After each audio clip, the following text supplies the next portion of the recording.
Sources, always love that term. Sources, SEC Big Ten building momentum to further expand college football playoff to 14 or 16 teams. No big deal there. We already knew that. However, there is more to this that is more detailed and more in favor of those two conferences. Here we go.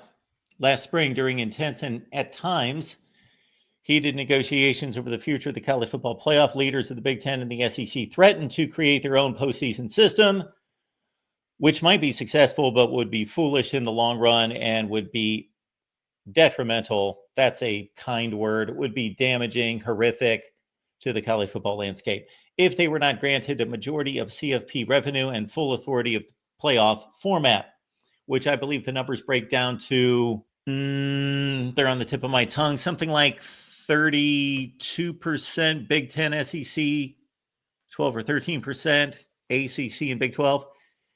Okay, executives of the 10 FBS leagues in Notre Dame signed a memorandum of understanding handing over control to college football's two richest conferences. Soon they are expected to exercise that control. And of course, it's only been, about a year? It's been just about a year, maybe a little bit more.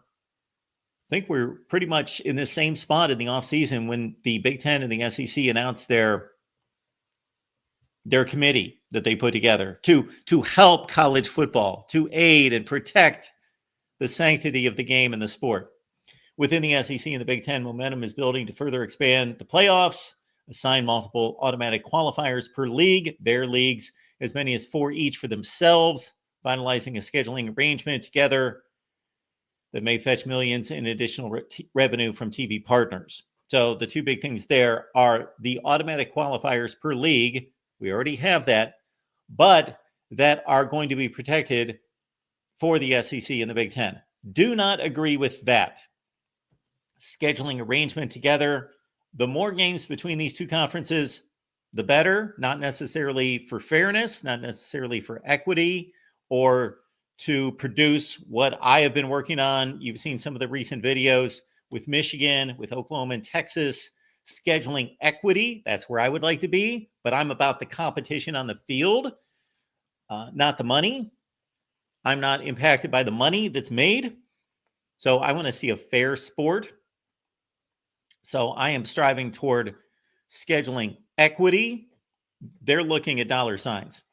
So basically they want to say, you know what? We want to play each other a lot to create more money, because we'll see it this week when we go through the TV ratings for 2024. These two conferences just completely annihilate the rest of college football from a ratings standpoint. You need Florida State and Miami to be really good, and or Clemson to step on a field together to get into that realm. Everybody else, forget it. You need Deion Sanders to be the coach of Colorado. That's what you need to, in any way, compete with the top half of the Big Ten or the SEC for television viewers. So these two leagues want to say, we want to guarantee these spots, so we're going to weight down our records. Our records are not going to be as good as they would have been because we're going to play each other a lot. But we also aren't going to be too concerned about that because we will put in the automatic qualifiers for our 4th place teams. And I predicted this a long time ago when Tony Petitti made a statement. This was right after he got the job. Tony Petitti made a statement that said, we need more competitive games amongst our better teams in late October and throughout November. But he said, but our goal is to get as many Big Ten teams in the playoffs as possible. And on first glance, I thought, well, that works against each other. You put the best teams in the conference against each other, they're going to weight down their records and they're not going to make the playoffs. However, it took me about 8 seconds to think, okay, this is a veiled comment to let people know, if they're paying attention, that, yeah, we want to make the most money and get our best teams on the field so we draw attention to the conference. But we're not going to jeopardize our playoff status. So we are going to guarantee spots. Okay, the playoff format change would clear the way for SEC administrators to finally make the long-discussed move to play 9 regular season conference games, and would trigger perhaps all 4 power leagues to overhaul their conference championship weekend. I think we've arrived at that place. Unless we're going to go backwards, which we won't, conference championship weekend needs to be reworked. It's run its course, at least in this manner. I hate to say that because I think the invention of the conference championship game was one of the great launches in all of college football and sports. You got a conference, you play a championship game. How about that? Great idea, Roy Kramer. Our salute to you, 1992. These ideas and concepts, previously reported by Yahoo Sports, are now serious agenda items. 11 members of the CFP Management Committee, the 10 FBS conference commissioners, and Notre Dame's athletic director. I am still amused by that situation. Every conference represented by one commissioner, and Notre Dame is also there at the table. Not faulting Notre Dame. Notre Dame fans, get that straight. Every time I attack this topic, some of you get this wrong. I have nothing against Notre Dame. I would do the same thing if I was Notre Dame. I would take full advantage of having an inordinate amount of say into decisions, whether that be with the ACC or nationally. That's what Notre Dame's got. They've been given more time, more say, and a larger portion at the table, both in voice and authority and monetarily, than anybody. But that's what's being allowed. So it's not Notre Dame's fault. SEC Big Ten athletic directors will meet Wednesday in New Orleans for the second time in the last 5 months. Big 12 athletic directors are expected to discuss the future playoff format at meetings this week. ACC ADs, the same next week, or they met last week in Charlotte.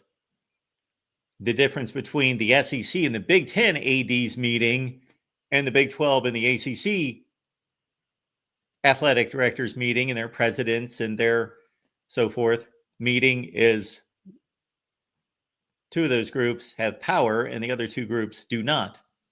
So they are meeting, whether it's the ACC or the Big 12, just to try to come up with some kind of counterattack. Attack's a wrong word. Some type of leverage position to try to maintain as much as possible. Brett Yormark, Big 12 commissioner, made a rather amusing comment during the start of this offseason. It's only been a couple weeks since he made this comment, that he was talking about the place of the Big 12 and that the Big 12 is stronger than it's ever been. And the Big 12 has a more prominent position at the table than ever.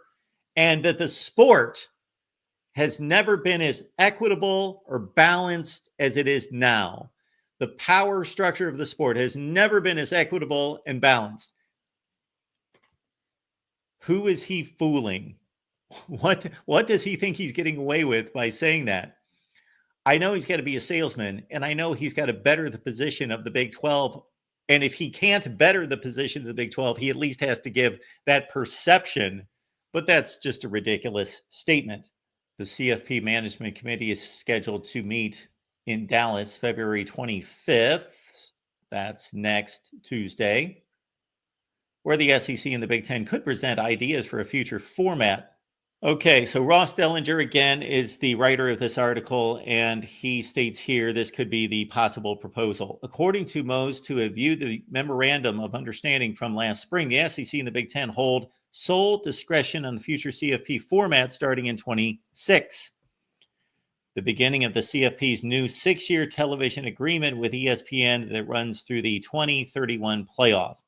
The agreement grants the league's decision-making powers over the format, but directs them to have, quote, meaningful consultation and collect input from the other conferences before making their decision. Window dressing. Window dressing. Leaders in each conference have spent the last several weeks evolving a format idea.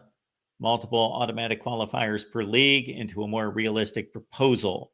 The 14 or 16 team model would grant 4 AQs, each to the SEC and the Big Ten, 2 each to the ACC and the Big 12, and 1 to the highest ranked Group of 5 champion. So in this particular playoff that we just witnessed, we would have had the same situation come out of the Big Ten, 4 teams, 1 more out of the SEC. So that fight we had about Alabama, South Carolina, Ole Miss, I guess it would have been Alabama. They were the highest ranked. Well, they would have made it. Alabama would have been in under this format, but SMU also would have been in.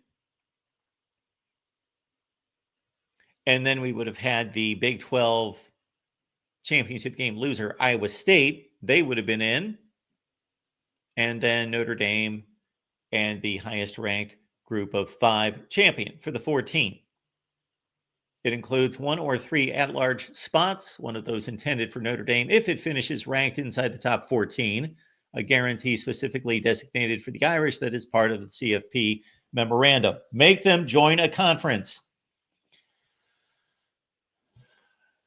Officials described, wouldn't that be something to witness? I would love to see that standoff.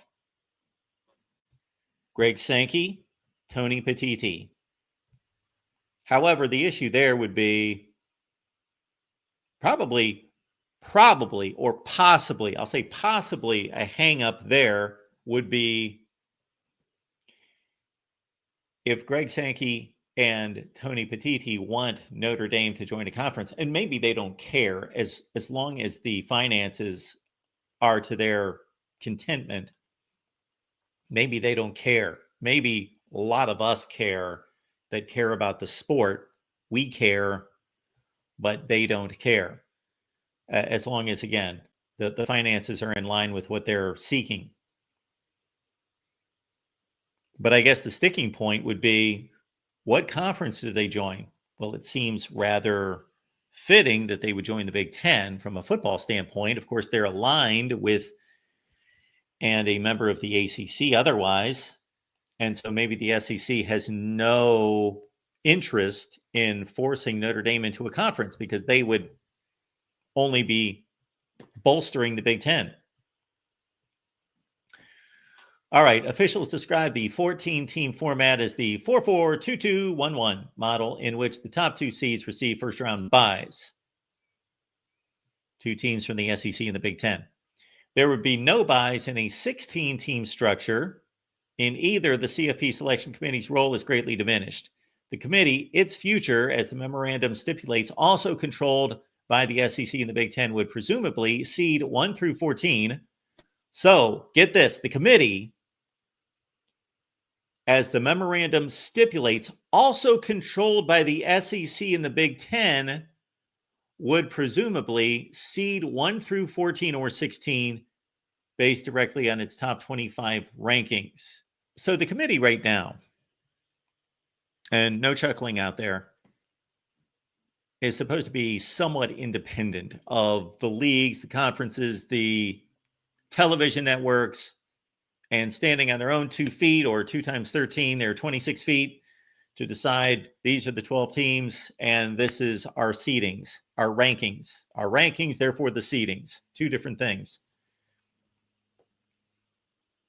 But this states that the SEC and the Big Ten would take over that, officially take that over. Many administrators in the Big 12, can you imagine? Okay, we've got possibly at number 14, South Carolina, and possibly at number 14, Oklahoma State. And also in the running, we've got Virginia Tech. Wonder who's going to win that. Who's going to win that rankings battle? South Carolina from the SEC, or the Big 12 team, or the ACC team? Which leads me to this, folks. Leave in the chat how many playoff teams you want. And don't just leave it to this particular proposal, which is 14 or 16. Currently, we've got 12. Hi, Cheryl. Hi. I bleed orange. Good to see you. But Forget all this. Forget all this for a second. We've got a stopping point here. Let me ask everyone, how many teams should be in the playoff? Should there be 2 teams, 4 teams, 8 teams, whatever, 32 teams? How many teams do you think would be good? Troy was good with 4. Keith would like 16 in the playoff. Okay. Drew wants 16. Dave's here wants 16. I bleed orange. 4 teams for the best mark. Earn it. Win your games. Good. Jackson, I honestly want it to go with 8 playoff teams or go to a +1 model. Brooks likes 14. Keep the current rules. Okay. I believe we will post a poll and ask that question. Caden wants 12. Stay with 12. And Michael wants his MTV. I want 16, Mark, just like I want my MTV. I can only favor buys if they are tied to conference championships and there is no favoritism. There is no committee awarding buys. I do not believe in just giving buys, arbitrarily giving buys. I don't agree with that. I don't care how good the committee is. I don't care if you give it to me. I don't think I should have power to say, well, we've got conference champions that are ranked 1, 3, 8, and 13.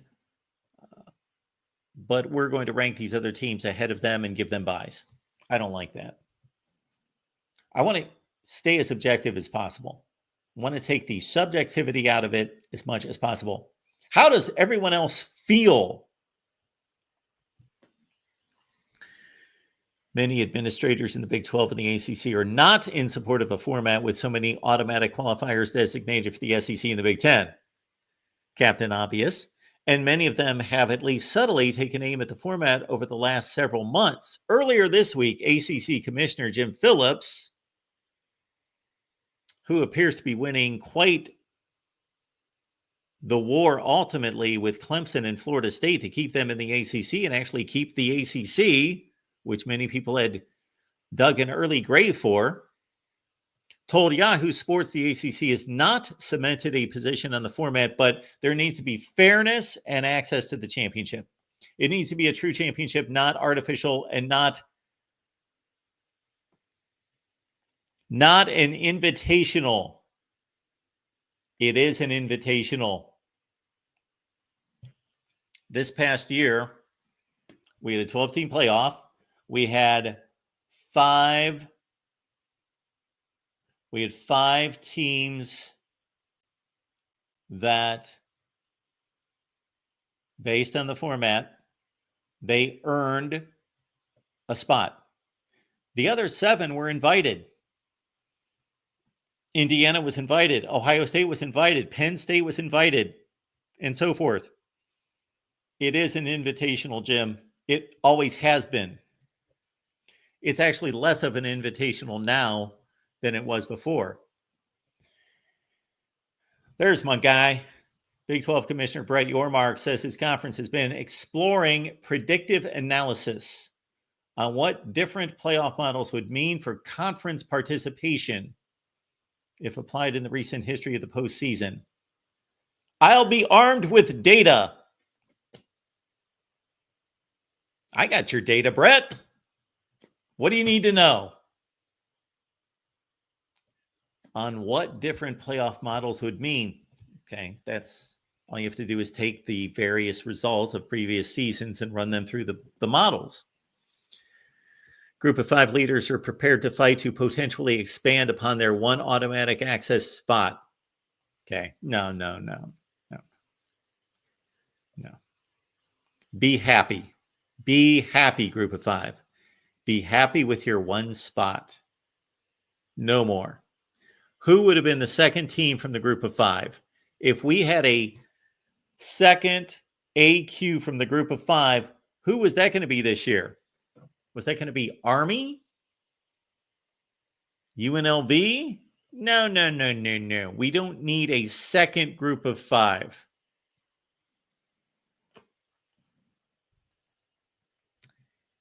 Cheryl is asking, Mark, we talking about 17 games played this fall. Well, think about it. Penn State, had they beaten Notre Dame and played in the national championship game, they would have played a 17th game. Yes. The formula for that is if you go to the conference championship game and you lose, and therefore you don't get a bye, you will play 17 games if you get to the national championship. Yes.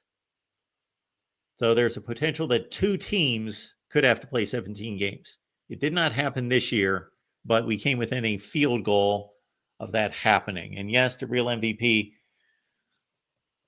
the group of 5 wants to open its mouth, and that would be just, it's ridiculous. Do not, I love the group of 5.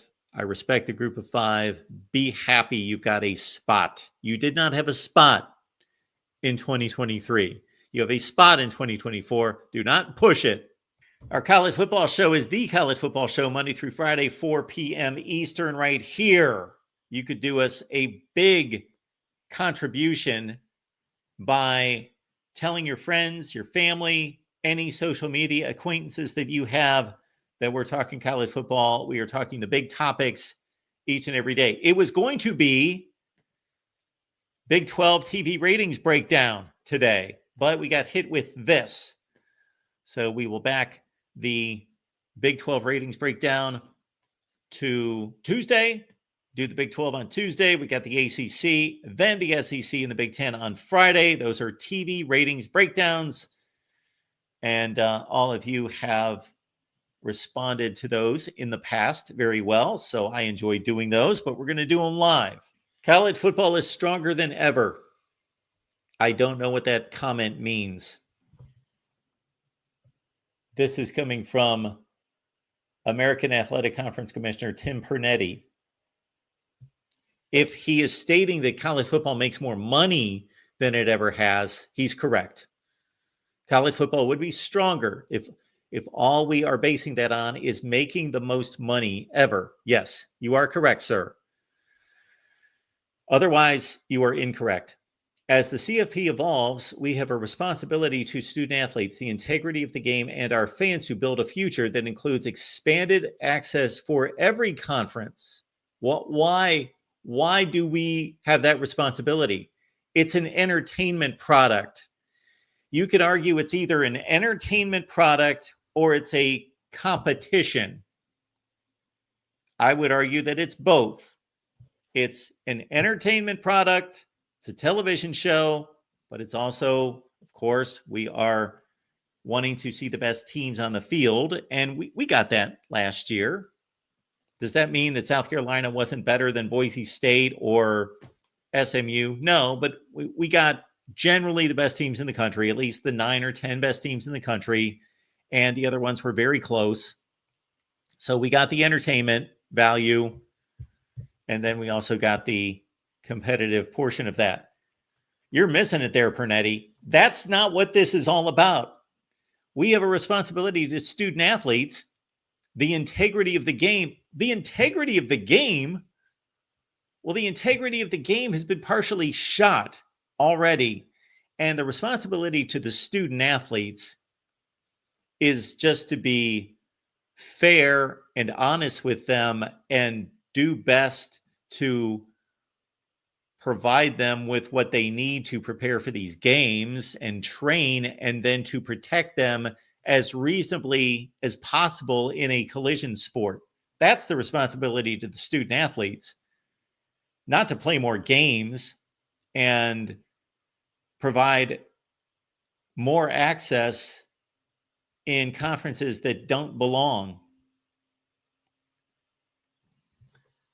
At the very least, the group of 5 will keep its one automatic spot through 2031 as part of the 6-year extension with ESPN, and they should just be happy with that.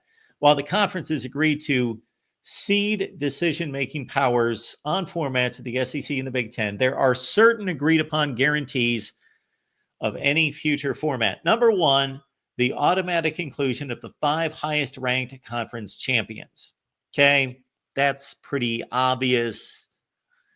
They could get rid of that rule and it still would happen. The protection for independent Notre Dame, whatever that means, that if they finish in the top 14, they're going to make the field. Another important entity involved in the conversation is the company paying $1.3 billion annually to the CFP for the rights to broadcast the CFP from 26 to 31. Though they have not publicly commented, ESPN executives have expressed to at least some college leaders apprehension about a format that provides such lopsided automatic access. How about that? As one power broker put it, you're going to alienate part of the country. All right, I like to hear that. The ESPN long-form television agreement, the 6-year extension laid out in the Memorandum of Understanding, is not yet finalized, but is expected to be completed later this spring. There is not expected to be any new television revenue if the field is expanded to 14, as the figure is included in the memorandum. If the field is expanded to 16, however, it may require negotiations from the leagues for more revenue. A 14-team playoff would feature 2 more first-round games, already clogging television windows during the 3rd week in December when the CFP competes against the NFL. And that is not a winning proposition for the CFP.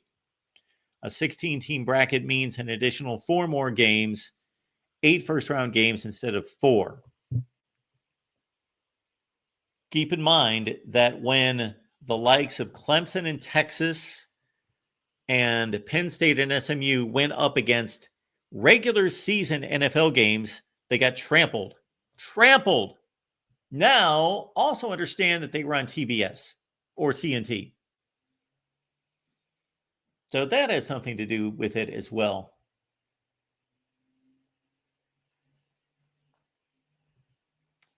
Michael, we appreciate you. Thank you. One commissioner would be good. A governing body with a head to the governing body. Yes, you guys are completely right about that. We've been preaching that here for a long, long time. We got our best taste of that during COVID. What happened during COVID? The sport got shut down, but we quickly recognized that the NCAA had no say over anything. They did very little. The SEC did whatever they want. The Big Ten took forever, but figured it out.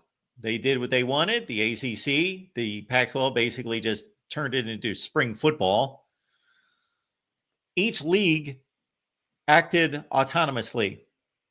That to me was the proving ground of the structure of this sport and the power in this sport. When the pandemic hit and each league did whatever they wanted.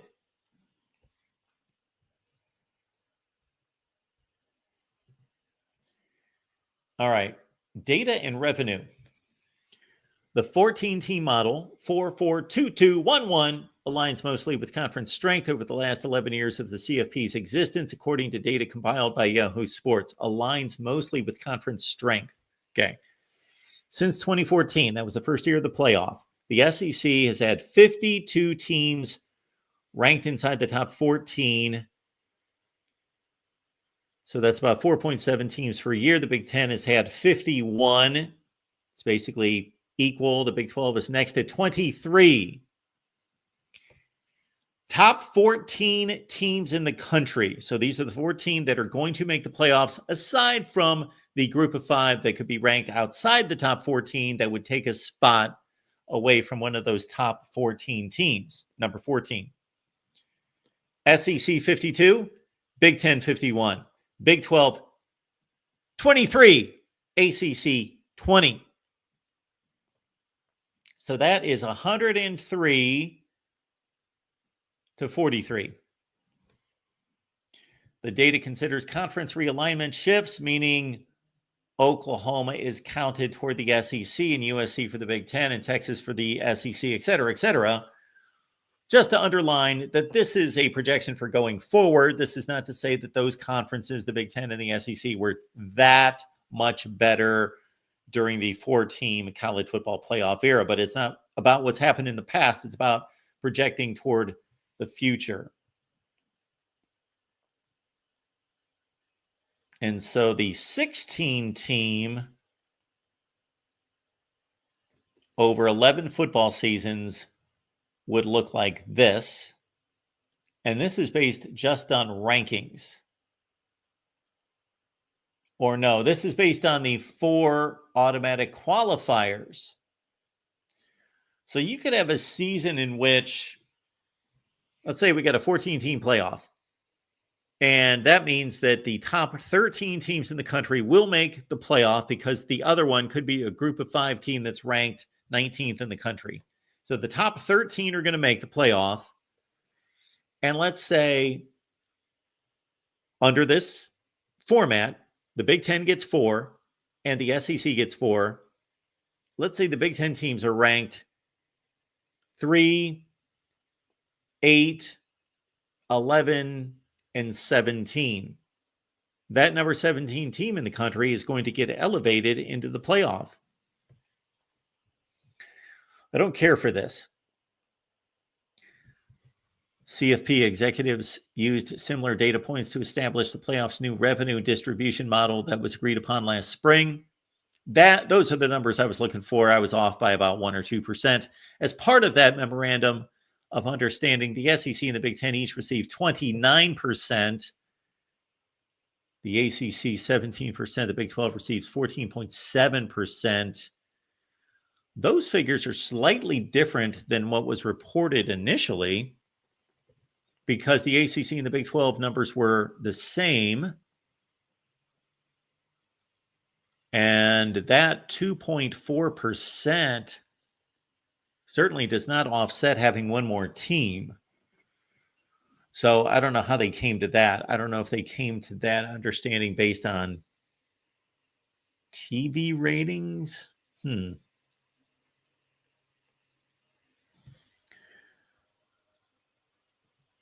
The new revenue distribution model shook the college athletics landscape for its disparities. In the previous structure, the power conferences split evenly. And this goes back to my comment about what Brett Yormark said about that the Big 12's never been in better position and the sport has never been as equally distributed. Well, that's a bunch of hogwash. I have never known, I don't know of any time, and somebody can correct me if I've missed something, when these leagues, whether it was the 4 current conferences or back when we had a PAC conference, 5 conferences, everything that they decided, they split. The BCS money split, the et cetera, et cetera. And most notably, the 4-team college football playoff money split. They would sign television deals, all of that. And now we've got 29%, 29%, 17%, 14%. One of the most heated debates within college athletics recently is the SEC's conference schedule. The league, the self-proclaimed king of the sport, has for more than 2 years now seriously explored moving from 8 to 9 games. However, conference administrators have remained split on the matter. There is fear in sustaining more defeats, which could cost playoff spots. It does cost them. It costs that league. So everybody's playing one more conference game. Therefore, there are 16 or going to be 16 more conference games for the entire conference. 8 more games, but played between 2 teams. So there's going to be on the record of everyone, of course, in the league, 1 more game, and they're going to split those games. I'm a great predictor of football games. They're going to split those 16 games, obviously 8 and 8. Right now, those games are taken up by competition against a group of 5 and the FCS, in which the SEC wins 15, if not 16 of those games, usually 16 of those games. So there are going to be 7 to 8 less SEC wins or wins from SEC teams at the end of the season. That's what they're talking about here. There is fear in sustaining more defeats, which could cost playoff spots.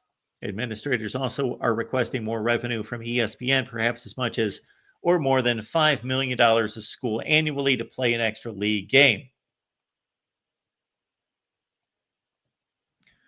A new playoff model guaranteeing the conference 4 spot satisfies one of the two issues. As for the other, officials from ESPN and the conference have spent months discussing additional revenue negotiations that many expect to soon reach an agreement. A ninth SEC game would then set in motion a scheduling agreement with the Big Ten, which itself already plays 9 games.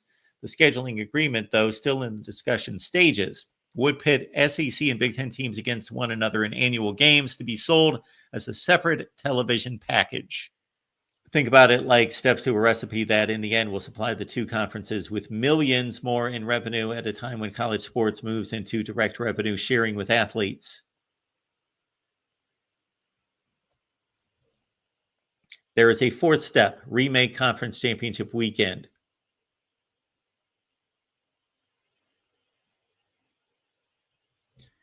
In either automatic qualifying playoff proposal, conference championship games likely become less valuable, and a reimagined championship weekend may feature conference play-in games. Could the SEC and the Big Ten, if guaranteed 4 spots, pit their third best team against the 6th and their 4th best team against the 5th in on-campus play-in games for the CFP? Would they advance their top 2 seeds automatically into the CFP, or would they still play a title game, or would they match their top seed against their 8th place finisher?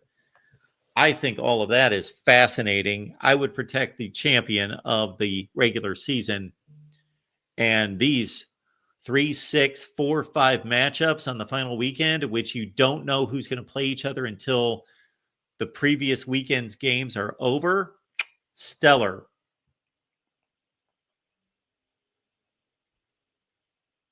Oh, more reading. This is our last section. Internal, external strife. The current college landscape is under historic levels of financial stress. Seismic changes within the industry. Schools will soon be sharing millions directly with athletes, in leading to a continuous level of revenue generating and power grabbing maneuvers as conferences best position their schools in this new, more professionalized era.